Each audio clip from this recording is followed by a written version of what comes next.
राज्य विधिमंडळाच्या हिवाळी अधिवेशनात अमरावतीच्या आमदार सुलभाताई खोडके यांनी अमरावती महानगरपालिकेच्या भुयारी गटार योजनेसाठी तब्बल 2500 कोटींची आवश्यकता असल्याचा महत्त्वपूर्ण मुद्दे मांडले आहेत। 28 वर्षांपासून निधी अभावी रखडलेली ही योजना शहराच्या स्वच्छतेसाठी अत्यंत महत्त्वाची असल्याने शासनाने तातडीने बैठक घेऊन सुधारित आराखड्यास मंजुरी द्यावी अशी त्यांची मागणी होती। मनपा ड वर्गातील असल्याने स्वहिस्सा देणं शक्य नसल्याने प्रकल्प वारंवार अडखळत असल्याचं त्यांनी स्पष्ट केलं। महापालिकेच्या आर्थिक अवस्थेमुळे रस्ते, नाल्या, उद्याने, क्रीडांगण यांसारख्या मूलभूत कामांवरही परिणाम होत असल्याने वित्त आयोगाचे अनुदान नगरोत्थान योजनेतील मनपाचा हिस्सा 30% वरून 10% करण्याची आणि शहरी ग्रामसडक योजनेतून निधी देण्याची मागणीही त्यांनी केली। विधानसभेत गृहनिर्माणाबाबत बोलताना आमदार सुलभाताई खोडके यांनी विलासनगर जवळील म्हाडा वसाहतींचा पुनर्विकास आणि अमरावतीतील झोपडपट्टी पुनर्विकासासाठी SRA योजना प्रभावीपणे राबविण्याची गरज अधोरेखित केली। 35 ते 40 वर्ष जुनी म्हाडा वसाहत रहिवासासाठी अयोग्य होत चालल्याने त्याचा तातडीने रिडेव्हलपमेंट करण्याची सूचना त्यांनी केली आहे। अमरावतीतील पायाभूत सुविधा, गटार व्यवस्था, गृहनिर्माण आणि झोपडपट्टी पुनर्विकास या सर्वच बाबींवर शासनाने तातडीने लक्ष देणे आवश्यक असल्याचं आमदार खोडके यांनी सभागृहात ठणकावून सांगितले। श्रीमती सुलभा खोडके महोदय, सन 2025-26च्या पुरवणी मागण्यावर चर्चा करण्यासाठी या ठिकाणी मी उभी आहे। नगरविकास विभागाच्या बाब क्रमांक 71-107 गृह विभागाच्या 277 आणि पाणीपुरवठा आणि स्वच्छता विभागाच्या 434 या विषयावर मी बोलण्यासाठी उभी आहे। माझ्या अमरावती शहराची लोकसंख्या झपाट्याने वाढत आहे।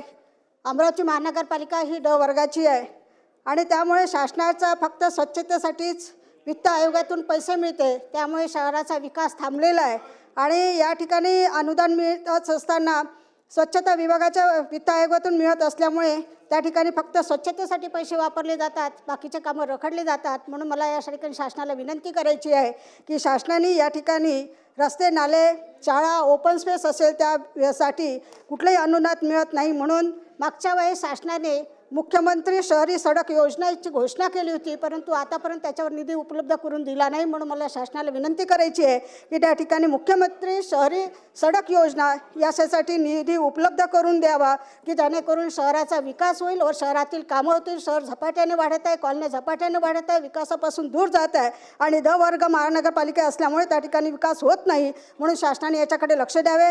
त्याचप्रमाणे नगरोत्थानचा विषय आहे। नगरोत्थानचा विषय निधी देत असताना त्या ठिकाणी महानगरपालिकेला, सगळ्या महानगरपालिकेला मनपाचा हिस्सा 30% आणि शासनाचा त्या ठिकाणी 70% असतो, परंतु ड वर्ग महानगरपालिका असल्यामुळे 30% रक्कम भरू शकत नाही। म्हणून तिथले कामं रखडले जाते आणि अ आणि व वर्गाची जी महानगरपालिका असते त्या ठिकाणी तिला पैसा दिला जाते, म्हणजे तिथे पैसे खर्च होते। म्हणून हा GR जो आहे तो शासनाने बदलावा। ड वर्गाची महानगरपालिका आहे तिथे 10% आणि शासनाने 90% निधी उपलब्ध करून द्यावा आणि तो GR बदलावा अशी या ठिकाणी शासनाला विनंती करते। त्यासोबतच या ठिकाणी महानगरपालिकेला GSTच्या माध्यमातून जे काही उत्पन्न परतावा मिळतो त्याच्यामध्ये मी आपल्या अमरावती नगरपालिकेचं सांगू इच्छिते की पहिले ॲक्ट्रॉय होता, त्यानंतर LBT आलं आणि हे LBT 1 वर्ष होतं, नंतर GST आली आणि GST लावत असताना त्या ठिकाणी LBTवर लावले जाते, पण ॲक्ट्रॉय हा आमच्या अमरावतीमध्ये खूप वर्षाचा असल्यामुळे त्याचं उत्पन्न त्या याच्यावर त्या बेसवर जर लावलं तर निश्चितच आमच्या अमरावती शहराला, अमरावती महानगरपालिका या ठिकाणी ॲक्ट्रॉयच्या याच्या बेसवर जर आपण GSTचा परतावा केला तर निश्चितच अमरावती महानगरपालिकेचे कामं होतील अशी या ठिकाणी शासनाला विनंती करते।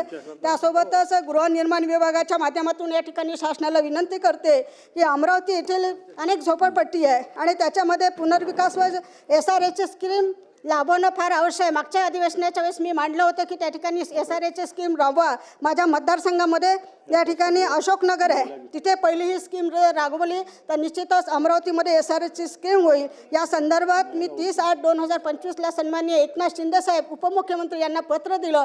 त्यांनीसुद्धा या ठिकाणी गृहनिर्माण विभाग यांच्या उपाध्यक्ष CEO यांना पत्र दिलं, त्याचा अजूनही अहवाल प्राप्त झालेला नाही आहे। म्हणून मला शासनाला विनंती करायची आहे की अमरावती शहरामध्ये SRAची स्कीम राबवत असताना याकडे निश्चितच या शासनाने लक्ष द्यावे आणि अमरावतीमध्ये SRAची स्कीम राबवावी अशी विनंती करतो। त्यासोबतच तिसरं महत्त्वाचे काय अमरावतीमध्ये म्हाड्याची स्कीम आहे, ती जवळपास या ठिकाणी असणारी जी म्हाड्याची स्कीम आहे HIG 109 अशी ही आमची जी पत्रकार कॉलनीला लागून आहे त्याची संख्या, त्याची जर हे जागा बघितली, क्षेत्रफळ बघितलं 9,848 आहे आणि त्याचं फक्त बांधकाम 1,445.733च झालं आहे. आणि ही ही जी बिल्डिंग आहे म्हाड्याची इतकी शिकस्त झाली आहे की तिला 35 वर्ष पूर्ण झालेली आहे. आणि त्या ठिकाणी असणाऱ्या माझ्या महिला भगिनी माझ्याकडे आल्या आणि त्यांनी सांगितलं की हे स्कीमचं पत्र आपण दिलं आहे परंतु त्याचा प्रस्ताव अजून झाला नाही. म्हणून मला शासनाला विनंती करायची आहे की म्हाड्याची जे काही जागा आहे त्या ठिकाणी ही म्हाड्याची स्कीम राबवून त्या ठिकाणी